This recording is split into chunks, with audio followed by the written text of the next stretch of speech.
Hi, my name is Daphne, and today, beginning of July, we are out here just enjoying the garden space. It is a little muggy. I think we're literally at like 70% humidity.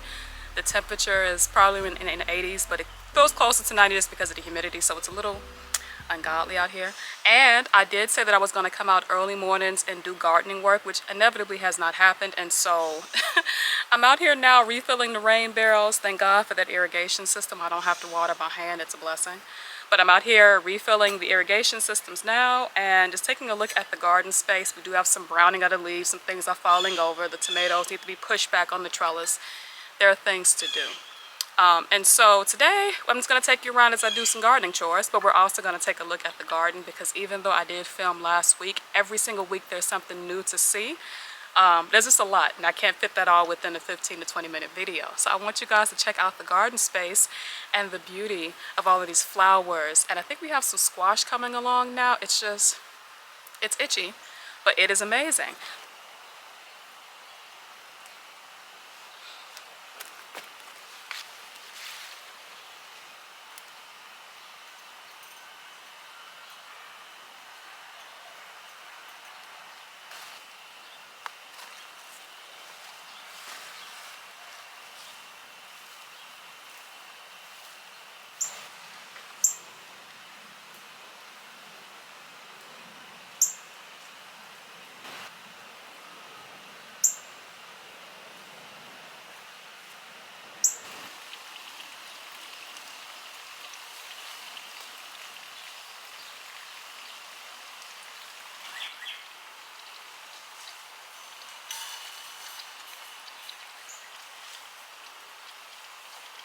All right, look at these beautiful sunflowers.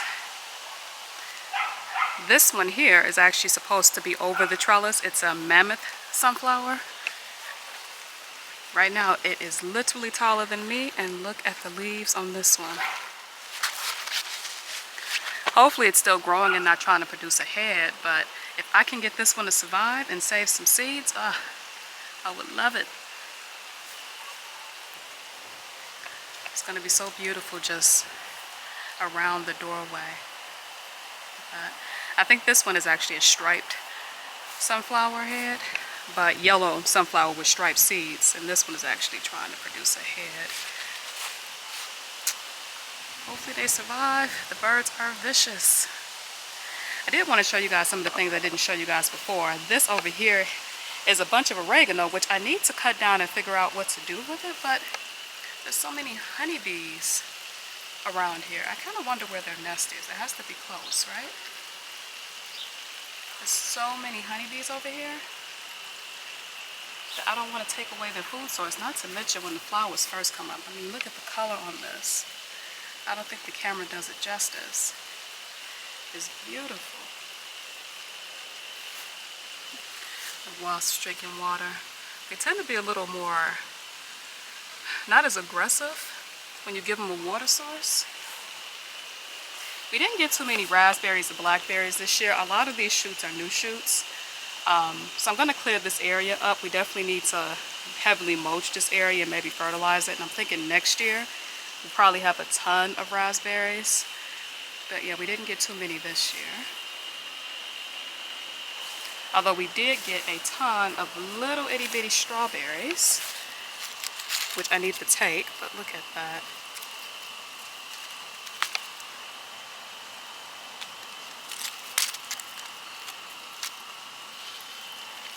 Oh, that one is beautiful. Slugs haven't gotten to it yet. It's perfect. I've been actually putting these little gift bags over some of the strawberries, trying to at least keep the slugs away from them. And the pill bugs too, because pill bugs will eat your strawberries. But I need 2 hands for that. And once you just take a strawberry out of the bag, you can put it over another unripened fruit. But tons of little fruit in here. I think this one might be overly ripe. I might leave it. Give them something to munch on. I've been pulling the strawberries off of this little one just because it needs time to acclimate, if it does even acclimate. This one was a transplant here. We have another one here. Oh, this one's huge here. They sneak up on you. I thought I was gonna have to buy strawberry plugs this year, and apparently I do not have to, so yeah, so many of them. They're tiny, probably because of the heat and the humidity. Hopefully, as the humidity goes away, maybe we'll probably get some bigger ones, but it's beautiful. And this used to actually be a sand pit my neighbor gave me. I literally just drilled some holes at the bottom of this thing and filled it in with some topsoil. I actually put some apples at the bottom of this as well about 2 years ago, so they should be decomposed, but that's basically all I do for fertilizer. And then I just put like some grass clippings over it, and keeps the soil nice and healthy. It's not dried out. I haven't watered it in a while. And then I don't know if you guys can see that, but I did cut down some mugwort and some lemon balm, and it's been washed and it's literally just hanging to drip dry. You don't want to bag up wet herbs, they'll turn brown and yucky. But when these things finally do dry, then I will put them in a brown paper bag, sell it for a couple of months, and they will dry, and I'll have a full supply of lemon balm. And the mugwort that's currently hanging right now is actually going to be for smudges, not for teas, because it has the flowers on it. You can drink the mugwort with the flowers on it as well, making it to tea, but I just would prefer to have it smudge, and it works fine. We have a ton of pole beans coming in. Varying assortments. I know that they're hybrid seed just because these were saved seed from last year, but I don't have a taste difference. I don't see a taste difference, but we have pole beans coming in. So I've been harvesting these. What you can do is you can cook them fresh. Obviously you want to wash them because I don't use any pesticides, so you're probably going to have a few bugs on them. But you want to wash them with some light vinegar, water, and then you can literally just clip the ends and then saute them with like an olive oil, whatever oil you use, with a little bit of salt and pepper, and they are delicious. You can also freeze them as well, but you do need to blanch these first, or there's a taste difference. It's not pleasant when you thaw them out. But yeah, I mean, it's hot out here, and they've still been reproduced. They've been producing like crazy. They have slowed down a little bit. This is a little tomato here. I don't want growing there, but it has grown all the way up, and they are prolific. The other one has actually just started to produce some pole beans, and I've been pulling from this one this week. They will slow down when it gets hotter outside, but then they'll come back. They'll come back when it cools down. Now you do want to take your pole beans often. You don't want to let too many of them go to seed, because then the plant will actually stop producing. So even though some of these are no longer edible, this one is still fine, but there's one back here I saw that probably isn't edible no more. That one, because the seeds are forming. You do still want to save those. You can either take the seeds and saute those. You can eat those as well. Or you can actually just put them in a compost bin, but you don't want to leave them on the plant. So I will come out here and just strip the plant of all of the pole beans and have some beautiful sauteed pole beans. And it is wonderful just to be able to come out here and like know which side is going to be for dinner, and it's fresh. The pole beans I've seen at the grocery store do not look so great. So it is good to be able to just come out here and harvest my own pole beans with the beautiful cup of mugwort tea, if that's your preference. It's a beautiful thing. I haven't showed you guys this fig tree in a while just because it is not reproducing yet. And this is not a fig. I think this might be a, this might be pokeweed. But it is beautiful, isn't it? I mean, every year I have to cut it down because it won't survive a winter in Ohio, but it grows back completely. The only problem is that we rarely have enough time to actually have its fruit completely ripen. So the plant will be beautifully healthy, and we won't really be able to enjoy too many fruit. So I'm hoping this year, since this is a 4th-year plant, that we will actually get some ripened fruit. It would be nice. These little tree stars. Beautiful leaves. Look at this. I wanted to show you guys this last time, but oh, we have some flea beetles going at it. This is my surviving eggplant. Isn't she gorgeous? She is actually starting to put on these beautiful little flowers. Look at these. Nothing but like aphids here. I'm gonna leave them because I'm pretty sure we have some ladybugs around here somewhere. If I see a few, I'm gonna put them on there and maybe put a water source around here. But look at those beautiful flowers. Hopefully they survive. We lost one just because there was a leaf that was blocking the entry point to this one. But I see a ton of new growth, and it is growing amazing in this little 5-gallon bucket. I do need to water it though. But look how beautiful she is, and the leaves are so furry. I definitely want to grow more eggplant in the future. I know my husband likes to eat it. I don't quite know how to cook eggplant, so it should be interesting to see if we like the fruit, if we get fruit, because that will be the question, whether we get fruit or not. Isn't she beautiful? I'll keep you guys updated on what the fruit would look like with this plant. We also have our cabbage hidden because I was tired of trying to protect it, but this one is actually starting to head up. You guys can't see it. Just take this off. This literally is like a window covering I got from a used store. But this one actually is starting to head up. It's not gonna make it to the fall, and that's fine. I'm gonna have to kind of spray it down again with some BT. But it's beautiful. This tiny little head of cabbage. Look at this bee balm. It's just a sea of bee balm. It is so beautiful.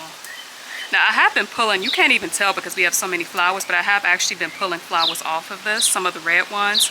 We only have a very small patch of red. I'm not quite sure what happened. Like a very tiny patch, and it's all the way in the corner. But we have so much native bee balm, and the bumblebees are all over it. They hate when I'm in their way though, they can tell. But every morning this thing is completely covered with flowers, so I try to come out very early in the morning just to pluck a few heads for tea. Because bergamot tea with black tea is just, the taste is amazing. I do see some more flowers coming in, but all of it is native bee balm, which is actually unfortunate. I really was like hoping to get some more of this red bee balm here, but we only got some in one little corner. This is so beautiful. So many bees. We have honeybees, and carpenter bees, and bumblebees. I'm not going to take too many of their flowers, but it would be a beautiful supply. And the irrigation system is working pretty well here as well.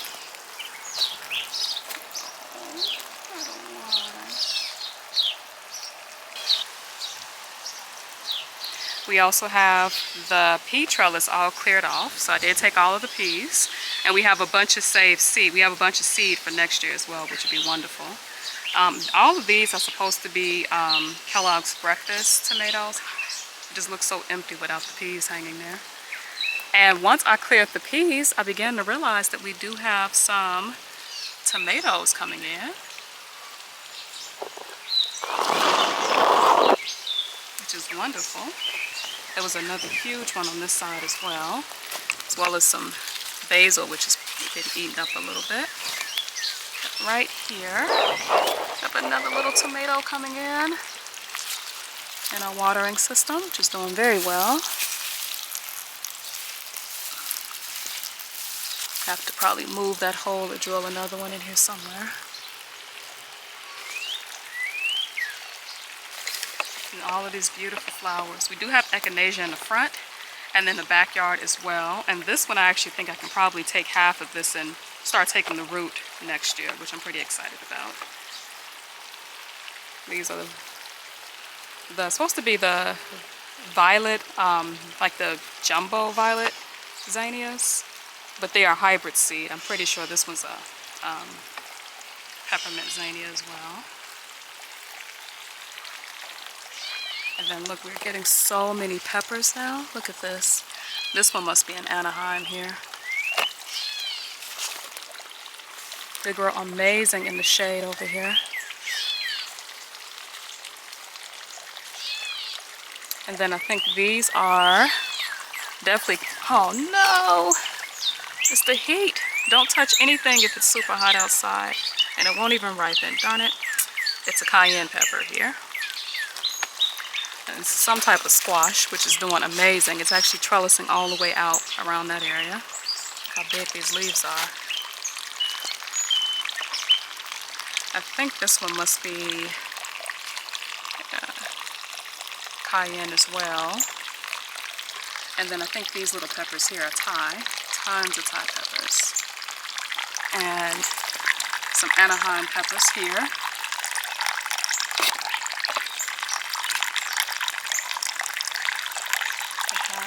I actually put a bowl here just to have the ladybugs and the insects and stuff. I actually have a watering source, a water source.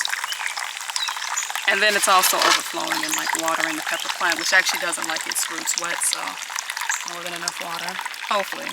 I do need to put some more mulch down here though. Look at that. Little beautiful little pepper bed. And then this area here looks a mess, but we do have very healthy pepper here as well. And then our tomatoes are doing wonderful. We don't have too many. I haven't seen too many tomatoes over here, but they do have some size to them. I actually have to dig a couple of trenches over along the water basins just to like move some of the water back this way since the property wants to slope that way. But we have a lot of life over here. I do need to come back and weed. It's just definitely not happening today. Let me take a moment to appreciate this basil. I do need to come out and start harvesting it.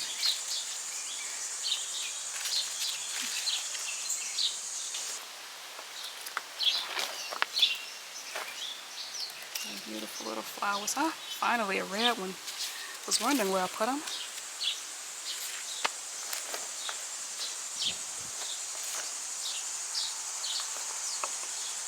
How beautiful.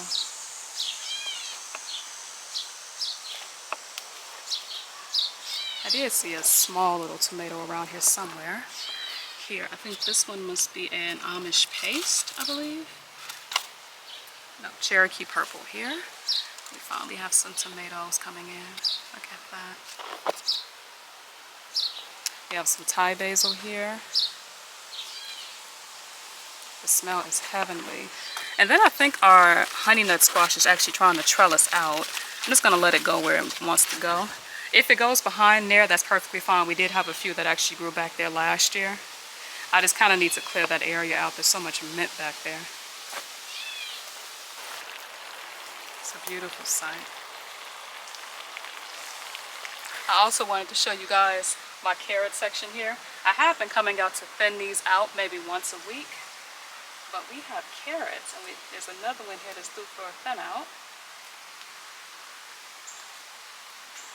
Let's see if I can pull this out without pulling out anything else. I know the carrots are tastier, like when you pull them, when you grow them in the fall or the winter. When you pull them, harvest them when it's cold outside. But you know, I will leave a few. Obviously, it's a big tangled mess in here. Up here's one that's way too close to this one here, and this one's probably going to be bigger, so I can take this one and pull it all the way up. Get that tiny little baby carrot. Little carrots. We're not doing too much with these, but we're just thinning out the herb, but look how beautiful the roots are. And I think these are Denver carrots, and they're going to be amazing in the fall. It's absolutely gorgeous. It's not much, but we have some little baby carrots.